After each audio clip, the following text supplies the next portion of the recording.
The Beasts of Tarzan by Edgar Rice Burroughs. To Joan Burroughs. The Beasts of Tarzan. 1. Kidnap. The entire affair is shrouded in mystery, said D'Arnaud. I have it on the best of authority that neither the police nor the special agents of the General Staff have the faintest conception of how it was accomplished. All they know, all that anyone knows, is that Nicholas Rokoff has escaped. John Clayton, Lord Greystoke, he who had been Tarzan of the Apes, sat in silence in the apartments of his friend, Lieutenant Paul D'Arnaud in Paris, gazing meditatively at the toe of his immaculate boot.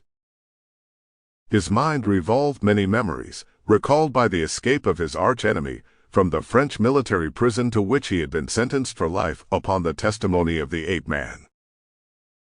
He thought of the lengths to which Rokoff had once gone to compass his death, and he realized that what the man had already done would doubtless be as nothing by comparison with what he would wish and plot to do now that he was again free.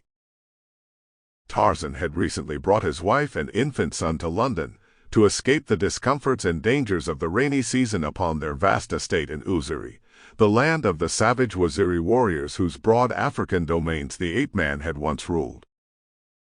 He had run across the channel for a brief visit with his old friend, but the news of the Russians' escape had already cast a shadow upon his outing, so that though he had but just arrived, he was already contemplating an immediate return to London. "It is not that I fear for myself, Paul," he said at last. "Many times in the past have I thwarted Rokoff's designs upon my life, but now there are others to consider. Unless I misjudge the man, he would more quickly strike at me through my wife or son than directly at me, for he doubtless realizes that in no other way could he inflict greater anguish upon me. I must go back to them at once, and remain with them until Rokoff is recaptured or dead." As these two talked in Paris, two other men were talking together in a little cottage upon the outskirts of London. Both were dark, sinister-looking men. One was bearded, but the other, whose face wore the pallor of long confinement within doors, had but a few days' growth of black beard upon his face.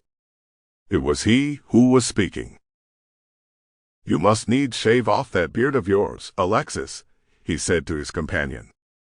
"With it, he would recognize you on the instant. We must separate here in the hour, and when we meet again upon the deck of the Kincaid, let us hope that we shall have with us two honored guests who little anticipate the pleasant voice." Sample complete. Ready to continue?